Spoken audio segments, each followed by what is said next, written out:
Donald and Douglas are Scottish twin engines. They're practical, peppery, and proud. They nearly always work together.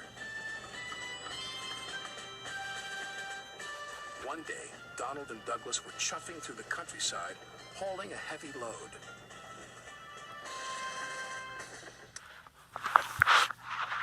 The line. Trevor, the traction engine, had been struggling with a big cartload of hay. Crossing the tracks, the cart's wheels had broken off. Then Trevor heard a whistle. "Oh no," Trevor cried. Donald could see the cart. "Stop," he cried. Donald's driver applied the brakes, but it was too late.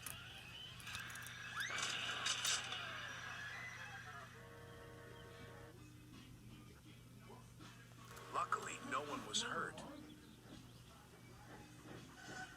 "Stop being pushy," Donald snapped. "Don't call me pushy," Douglas snapped back.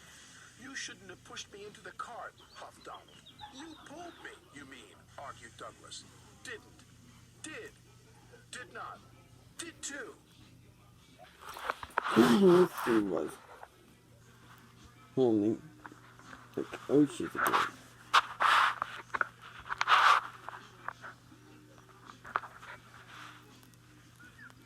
Here come the Teletubbies. Yeah, Thomas.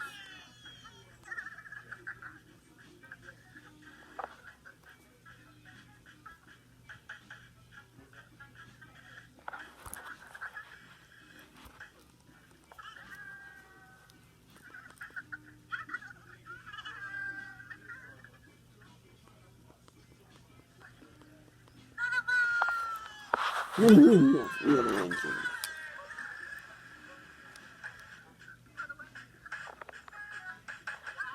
There go the Teletubbies. Yes, Thomas.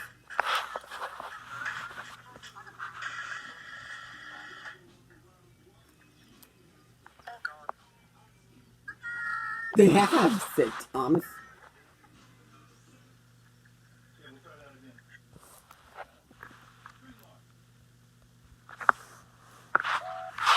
Before long, the track was cleared, and Donald and Douglas were on their way. The twins were so cross they refused to speak to each other for the rest of the day.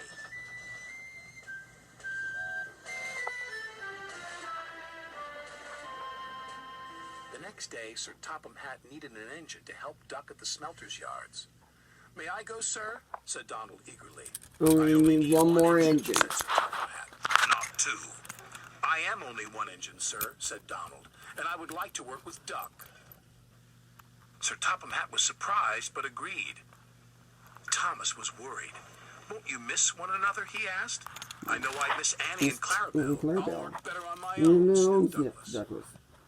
"I have work to do," huffed Donald. I missed Annie and Clarabelle yesterday, said Thomas. At first, Donald enjoyed working with Duck.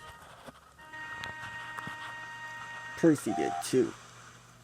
Then things started to go wrong.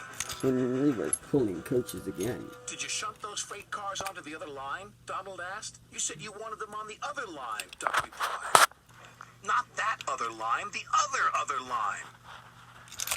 Donald was cross. Douglas would have known what I meant. He huffed.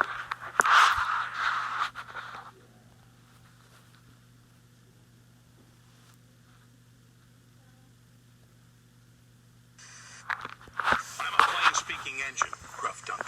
Collect your freight cars and be quick about it. Off he steamed. Bossy Boots chucked Reneus.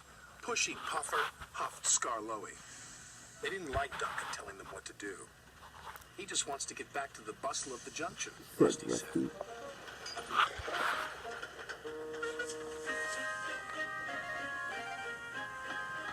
Duncan wanted everyone to work faster.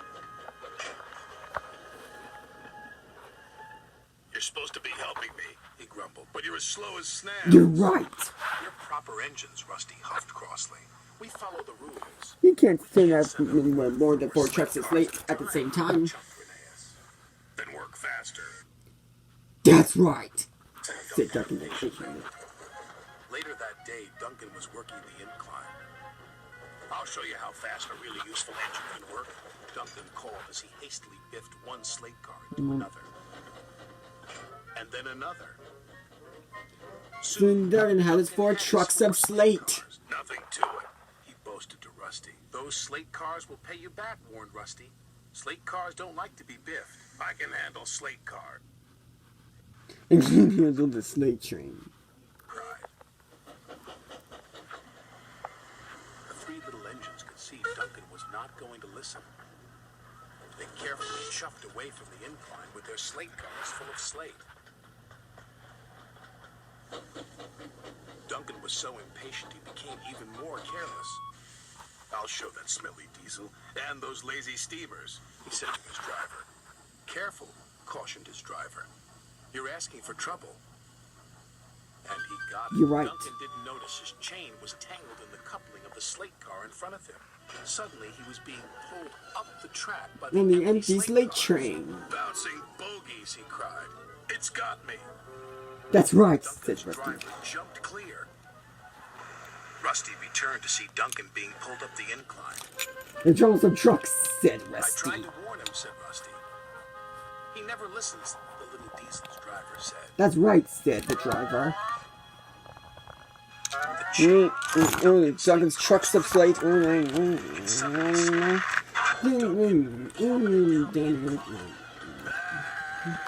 he yelled.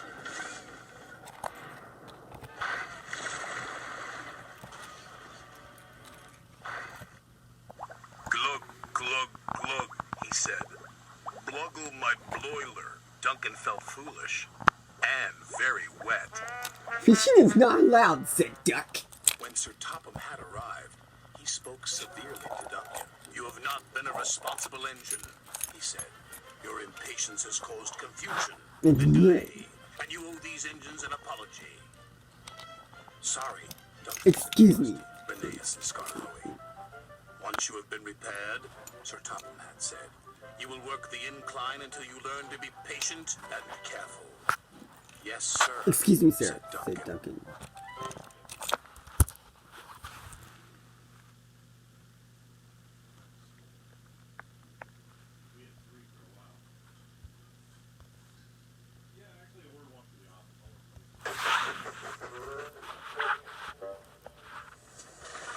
Douglas was working on his own. Henry was pulling the He coaches. chuffed dutifully through the beautiful countryside. But Douglas had no one to share it with. Although he tried not to, he was beginning to miss his twin. That night, Douglas's driver took him to visit Donald. I was just passing, said Douglas. Have you come to say you're sorry? Yes, sniffed. Donald. This made Douglas very cross.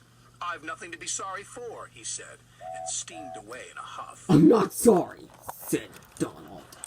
The next day, Donald was in a bad mood. Duck could see he was getting too close to the buffers. Watch out, shouted Duck. But it was too late. Donald's driver was very cross. This wouldn't have happened if you were working with Douglas, he said. Donald knew he was right, and Duck knew he couldn't He pull could have Donald pulled back Donald onto the right onto rails. the rails again. So he went for help. That's right, said Duck. Douglas was sadly finishing his work as Duck steamed into the depot. Donald is in trouble, said Duck. Donald in trouble, Douglas cried. I'm on my way. And he steamed off as fast as he could. Get out of my way, said Douglas. Douglas struggled and struggled. He finally pulled his twin Carefully back back onto into the tracks. tracks. He was relieved Donald wasn't hurt. Thank you, Donald said. And I'm not sorry. No, I'm sorry, said Douglas. I'm not I'm sorry. insisted Donald. Don't argue about who's sorry, chuckled Duck. Just be glad you're back together. And they were.